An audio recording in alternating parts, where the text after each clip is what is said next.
بسم اللہ الرحمن الرحیم۔ السلام علیکم ورحمۃ اللہ وبرکاتہ۔ گھر میں آنے جانے کی سنتیں اور آداب۔ پیارے پیارے اسلامی بھائیوں اور بہنوں، ہمیں ہر روز اپنے کسی عزیز یا دوست احباب کے گھر جانے کی حاجت پڑتی رہتی ہے، تو ہمیں یہ معلوم ہونا چاہیے کہ گھر میں داخل ہونے کا سنت طریقہ کیا ہے۔ کسی کے گھر جائیں تو دروازے کے سامنے کھڑے ہوں یا ایک طرف ہٹ کر، اور کس طرح اجازت طلب کریں۔ اگر اجازت نہ ملے تو کیا کرنا چاہیے؟ دعا پڑھ کر گھر سے نکلنے کی کیا کیا برکتیں ہیں؟ اگر گھر میں کوئی موجود نہ ہو تو کیا پڑھنا چاہیے؟ گھر میں داخل ہونے اور اجازت وغیرہ طلب کرنے کے حوالے سے متعدد سنتیں اور آداب ہیں جو میں آپ لوگوں کے ساتھ شیئر کروں گی۔ اپنے گھر میں آتے ہوئے بھی سلام کریں اور جاتے ہوئے بھی سلام کریں۔ حضور تاجدار صلی اللہ علیہ وآلہ وسلم کا فرمان عالی شان ہے کہ جب تم گھر میں آؤ تو گھر والوں کو سلام کرو اور جاؤ تو سلام کر کے جاؤ۔ اللہ پاک کا نام لیے بغیر جو گھر میں داخل ہوتا ہے، شیطان بھی اس کے ساتھ گھر میں داخل ہو جاتا ہے۔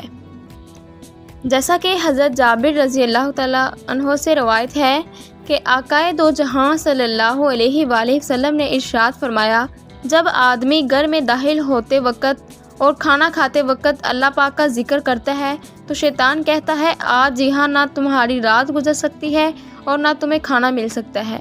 اور جب انسان گھر میں بغیر اللہ پاک کا ذکر کیے داخل ہوتا ہے تو شیطان کہتا ہے کہ آج کی رات یہیں گزرے گی۔ اور جب کھانے کے وقت اللہ پاک کا نام نہیں لیتا تو وہ کہتا ہے کہ تمہیں ٹھکانہ بھی مل گیا اور کھانا بھی مل گیا۔ جب کوئی خوش نصیب اپنے گھر سے باہر جاتے وقت باہر جانے کی دعا پڑھ لیتا ہے تو وہ گھر لوٹنے تک ہر بلا و آفت سے محفوظ ہو جاتا ہے۔ الحمدللہ، سرکار مدینہ صلی اللہ علیہ وآلہ وسلم کی سنتوں پر عمل کرنے میں برکت ہی برکت ہے۔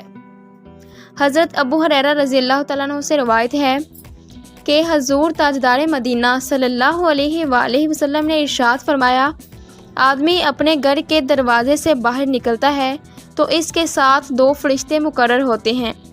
جب وہ آدمی کہتا ہے بسم اللہ تو وہ فرشتے کہتے ہیں تو نے سیدھی راہ اختیار کی، اور جب انسان کہتا ہے لا حول ولا قوت الا باللہ تو فرشتے کہتے ہیں تو ہر آفت سے محفوظ ہے۔ جب بندہ کہتا ہے توکلت علی اللہ تو فرشتے کہتے ہیں اب تجھے کسی اور کی مدد کی حاجت نہیں۔ اس کے بعد اس شخص کے دو شیطان جو اس پر مسلط ہوتے ہیں وہ اس سے ملتے ہیں تو فرشتے کہتے ہیں اب تم اس کے ساتھ کیا کرنا چاہتے ہو؟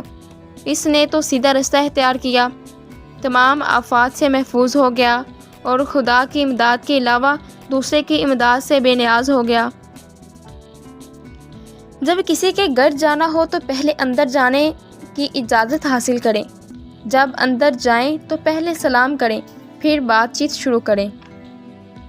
حضرت ابو موسیٰ شاعری سے مروی ہے کہ حضور صلی اللہ علیہ وآلہ وسلم نے فرمایا 3 مرتبہ اجازت طلب کرو، اگر اجازت مل جائے تو ٹھیک ورنہ واپس لوٹ جاؤ۔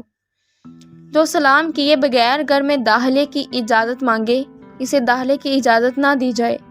حضرت جابر رضی اللہ تعالیٰ عنہ سے روایت ہے کہ نبی کریم صلی اللہ علیہ وآلہ وسلم نے فرمایا جو شخص اس سلام کے ساتھ ابتدا نہ کرے تو اس کو اجازت نہ دو۔ جب کسی کے گھر جانا ہو تو اجازت مانگ کر جائیے کہ یہ سنت سے ثابت ہے۔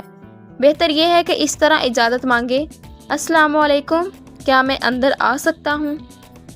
حضرت ربی بن حراش فرماتے ہیں ہمیں بنو عام کے ایک شخص نے یہ بات بتائی کہ اس نے حضور پاک صلی اللہ علیہ وآلہ وسلم سے اس وقت اجازت طلب کی کہ جب آپ صلی اللہ علیہ وآلہ وسلم گھر میں تشریف فرما تھے۔ اس نے عرض کیا کیا میں داخل ہو جاؤں؟ حضور پاک صلی اللہ علیہ وآلہ وسلم نے اپنے خادم سے فرمایا باہر اس آدمی کے پاس جاؤ اور اس کو اجازت طلب کرنے کا طریقہ سکھاؤ۔ اس سے کہو کہ اس طرح کہے السلام علیکم، کیا میں داخل ہو سکتا ہوں؟ اس آدمی نے سرکار مدینہ صلی اللہ علیہ وآلہ وسلم کا ارشاد سن لیا اور عرض کیا السلام علیکم، ورحمۃ اللہ وبرکاتہ، کیا میں داخل ہو سکتا ہوں؟ تب آپ صلی اللہ علیہ وآلہ وسلم نے اس کو اجازت عطا فرمائی اور وہ اندر داخل ہو گیا۔ اللہ پاک ہم سب کو ان پیاری پیاری سنتوں پر عمل کرنے کی توفیق عطا فرمائے، آمین ثم آمین۔ لہٰذا ویڈیو کو لائک کریں، شیئر کریں اور چینل کو سبسکرائب کر دیا کریں۔ شکریہ۔